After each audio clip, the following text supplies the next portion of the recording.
मणिपुर उपचुनाव को जो है एक हथियार बना लिया है। तो दरअसल देखिए, दो तीन चीज़ें जो हैं आज हम उस पर चर्चा करेंगे कि क्या यह पीके की राजनीतिक वापसी की कोशिश है। अब 2025 के बिहार विधानसभा चुनाव में प्रशांत किशोर की पार्टी जनसुराज पार्टी की क्या हालत हुई किसी से छुपा हुआ नहीं है। लगभग सभी सीटें, तकरीबन 240 के आसपास सीटों पर पार्टी ने चुनाव लड़ा था। लगभग सभी सीटों पर जो है पार्टी की जमानत जब्त हो गई थी। प्रशांत किशोर जो है उन पर सवाल खड़ा होने लगा कि प्रशांत किशोर जो है वो दरअसल नैरेटिव की राजनीति करते हैं, यानी कि नैरेटिव बनाने की कोशिश करते हैं, लेकिन हमेशा नैरेटिव जो है वो वोट में तब्दील नहीं हो पाता है। पिछले 3 सालों से किस तरीके से, चुनाव से पहले तक हम बात कर रहे हैं, चुनाव के दौरान भी एक नैरेटिव बनाने की कोशिश की। एक विकल्प के तौर पर प्रशांत किशोर ने अपनी पार्टी जनसुराज पार्टी को खड़ा किया था और बिहार सरकार कैसी है, नीतीश कुमार कैसे हैं, सम्राट चौधरी कैसे हैं, सब चीज़ों को लेकर जो है खूब हल्ला बोल भी किया था और एक नैरेटिव बनाने की कोशिश की थी बिहार में। लेकिन वो नैरेटिव जो है वो वोट में तब्दील नहीं हो पाया था। तो इसीलिए उसको लेकर जो है सवाल हो रहा है कि क्या अब प्रशांत किशोर के लिए बांकीपुर उपचुनाव जो है क्या वो एक ऑक्सीजन का काम कर सकता है, राजनीतिक ऑक्सीजन, जिससे प्रशांत किशोर एक बार फिर से बिहार की राजनीति में रेलिवेंट हो जाएं, मतलब महत्वपूर्ण हो जाएं, चर्चा का विषय बन जाए। क्योंकि आज की तारीख में प्रशांत किशोर जो हैं डाउन एंड आउट कहा जा सकता है, कोई बहुत ज़्यादा उनकी चर्चा नहीं होती है। लेकिन जब से उन्होंने बांकीपुर उपचुनाव लड़ने का संकेत दिया है, हम सिर्फ संकेत कह रहे हैं, ऑफिशियल या आधिकारिक अभी तक जो है वो नहीं हुआ है, लेकिन जब से संकेत मिला है तब से बड़ी चर्चा होने लगी है एक बार फिर से कि जनसुराज पार्टी की और प्रशांत किशोर की। तो विधानसभा चुनाव में तो एक भी खाता नहीं खुला था और अब बांकीपुर में कोशिश होगी कि प्रशांत किशोर अच्छा प्रदर्शन करें और बांकीपुर एक पॉलिटिकल ऑक्सीजन जो है वो साबित हो जनसुराज पार्टी के लिए। अब सवाल दूसरा ये कि आखिर बांकीपुर ही क्यों? पटना का ये एक शहरी क्षेत्र है, तो आखिर बांकीपुर पर ही जो है क्यों प्रशांत किशोर जो है इतना दमखम लगाने की कोशिश कर रहे हैं। तो देखिए, बांकीपुर जो है हम बता रहे थे एक शहरी क्षेत्र है, शहरी विधानसभा है, हाई प्रोफाइल सीट है। इस सीट से जो विधायक थे नितिन नवीन, वो आज की डेट में जो है, आज की तारीख में बीजेपी के राष्ट्रीय अध्यक्ष हैं। तो जाहिर सी बात है हाई प्रोफाइल सीट तो ये है ही। और इसी को लेकर जो है, क्योंकि कह सकते हैं कि बांकीपुर में शहरी क्षेत्र है, पढ़े लिखे लोग हैं, युवा हैं, यहाँ रहते हैं, मीडिया का भी फोकस जो है वो बांकीपुर पर रहता है, क्योंकि ये हाई प्रोफाइल सीट है, नितिन नवीन की सीट रही है, हम इसीलिए चर्चा कर रहे हैं। तो बड़ा फोकस जो है मीडिया का भी जो है उस पर रहता है। साथ ही साथ ये बीजेपी का भी जो है कई दशकों से एक बहुत ही मजबूत किला रहा है। कई दशकों से बीजेपी यहाँ लगातार जो है वो जीतती हुई आ रही है और शायद प्रशांत किशोर समझ रहे हैं कि अगर यहाँ पर मजबूती से लड़ाई लड़ी जाए तो फिर वो बिहार की राजनीति में एक विकल्प का जो नैरेटिव है वो स्थापित कर सकते हैं कि भाई बीजेपी और एनडीए का कोई विकल्प अगर बिहार में कोई है तो वो जनसुराज पार्टी वो हो सकता है। इस तरीके की नैरेटिव वो सेट कर सकते हैं।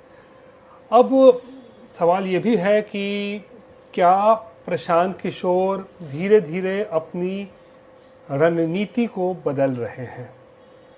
क्योंकि 3 साल से देखिए प्रशांत किशोर की जो राजनीति रही है वो पूरे बिहार की राजनीति रही है। पूरे बिहार में वो कई बार घूम चुके हैं।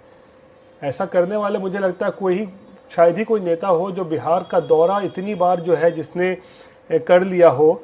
तो पहले आपने देखा कि पिछले 3 सालों में प्रशांत किशोर की राजनीति क्या रही है। वो रही है पूरे बिहार में पार्टी का उन्होंने विस्तार करने की कोशिश की, सिस्टम बदलने की बात करते थे और साथ ही साथ लंबी लंबी वो पद यात्राएं भी जो हैं वो करते थे, और साथ ही साथ सीमित लेकिन मुद्दा आधारित जो है वो राजनीति उनकी हमेशा से रही है। और अब लेकिन प्रशांत किशोर क्या कर रहे हैं, देखिए अब फर्क क्या आ गया है प्रशांत किशोर की राजनीति में, जो ऐसा लग रहा है, क्योंकि बांकीपुर चुनाव को लेकर प्रशांत किशोर की चर्चा हो रही है। तो एक तरफ जहां वो बिहार में अपने विस्तार कर रहे थे पार्टी का और सिस्टम बदलने की बात करते थे, वहीं अब प्रशांत किशोर जो है एक वैसी सीट पर जो है दांव लगाने की कोशिश कर रहे हैं जो हाई विजिबिलिटी सीट है, जिसे कहा जाता है सबकी नज़र बांकीपुर पर, नितिन नबीन की सीट बांकीपुर, तो एक हाई विजिबिलिटी ये सीट जो है वो है, और शहरी क्षेत्र में है तो फोकस भी जो है इस पर रहेगा। यानी अब लगता है कि प्रशांत किशोर की राजनीति जो है वो पूरे बिहार से शिफ्ट होकर कह सकते हैं प्रभावशाली सीटों पर जो है वो उनका एक तरीके से फोकस जो है वो हो रहा है कि भाई पूरे बिहार में लड़ने से अच्छा है, 243 सीटों लड़ने से अच्छा है वैसी सीटों पर चुनाव लड़ा जाए जो हाई प्रोफाइल सीट है, जो हाई विजिबिलिटी वाली सीट है, जहां पर और ज़्यादा चर्चा हो सकती है, जहां पे आप लड़िएगा तो फोकस में आप रहिएगा। तो ऐसा लग रहा है कि ये धीरे धीरे प्रशांत किशोर की राजनीति में जो है और रणनीति में जो है वो बदलाव देखने को मिल रहा है, जहां पर वो पूरे बिहार की लड़ाई से ज़्यादा प्रभावशाली सीटों पर जो है वो फोकस करना चाह रहे हैं। अब सवाल ये भी उठता है कि क्या प्रशांत किशोर जो है वो बांकीपुर में चुनाव लड़के अपने आप को एनडीए, यानी हम एनडीए यानी बीजेपी की बात करें क्योंकि ये शहरी क्षेत्र है, क्या बीजेपी के विकल्प के रूप में अपने आप को स्थापित करने की भी कोशिश कर रहे हैं?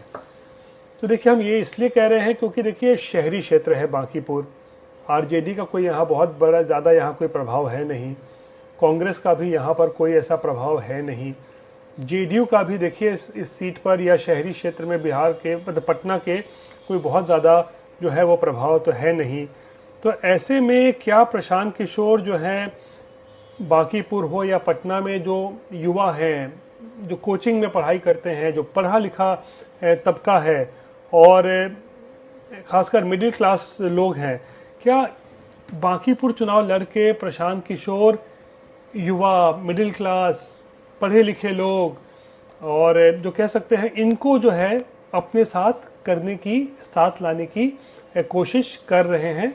ये भी ऐसा लग रहा है कि प्रशांत किशोर जो है बांकीपुर के ज़रिए ऐसा करने की कोशिश कर रहे हैं, अपने आप को बीजेपी का एक बेहतर विकल्प बनाने की जो है यहाँ पर कोशिश साफ तौर पर नज़र आ रही है। क्योंकि बांकीपुर हो या पटना हो, यहाँ पर जेडीयू हो, आरजेडी हो, कांग्रेस हो, उनका कोई बहुत ज़्यादा यहाँ पर प्रभाव नहीं है। साथ ही साथ अब ये भी लग रहा है कि क्या जन स्वराज पार्टी जो है वो अब प्रेशर पॉलिटिक्स भी जो है वो कर रही है, क्योंकि देखिए प्रशांत किशोर ने चुनाव हारने के बाद कहा था, ये 2025 का जब चुनाव वो हार गए थे, कि भाई 10 साल भी अगर मेहनत करना पड़ेगा तो करेंगे। यानी कि कहीं ना कहीं प्रशांत किशोर ये समझते हैं कि बिहार में सत्ता मिलना इतना आसान नहीं है या इतनी जल्दी जो है सत्ता नहीं मिलेगी, समय लगेगा। ये 2025 का चुनाव उनकी पहली कोशिश थी, हो सकता है 2030 का चुनाव में भी सत्ता ना मिले, हो सकता है 2035 तक उनको इंतज़ार करना पड़े। तो ये प्रशांत किशोर को जो है एहसास है कि भाई सत्ता इतनी जल्दी जो है वो मिलेगी नहीं, लेकिन एक नैरेटिव की राजनीति और दबाव की राजनीति से जगह जो है वो बिहार में बनाई जा सकती है। तो शायद इसलिए भी लग रहा है कि प्रशांत किशोर जो है वो प्रेशर पॉलिटिक्स करने की कोशिश कर रहे हैं। तो अब बहुत सारी चीज़ें हैं, बहुत सारा ऐसा एंगल है जिसको देखकर लग रहा है कि प्रशांत किशोर ने क्यों कहा कि बांकीपुर जो है वो एक रेफरेंडम होगा, एक जनता का एक कहे तो मैंडेट होगा, रेफरेंडम, कि भाई चलिए 25 का चुनाव तो खत्म हो गया, लेकिन आज बिहार की जनता का मूड क्या है, बांकीपुर उसका रेफरेंडम हो सकता है। और इसीलिए प्रशांत किशोर ने जब इसे रेफरेंडम कहा है तो जाहिर सी बात है बांकीपुर को प्रशांत किशोर ने अपनी एक इज्जत की लड़ाई भी जो है वो बना ली है। लेकिन हम फिर कह रहे हैं, हमें लगता है कि जन स्वराज पार्टी यहाँ से चुनाव ज़रूर लड़ेगी। कौन लड़ेगा? प्रशांत किशोर के नाम की भी चर्चा है कि प्रशांत किशोर खुद भी यहाँ से चुनाव लड़ सकते हैं।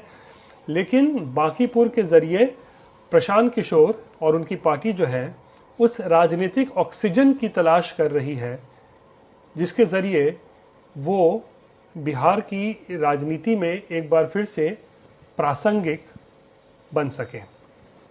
बहरहाल रोहित की रिपोर्ट में आज के लिए बस इतना ही। मुझे दीजिए इजाज़त। नमस्कार।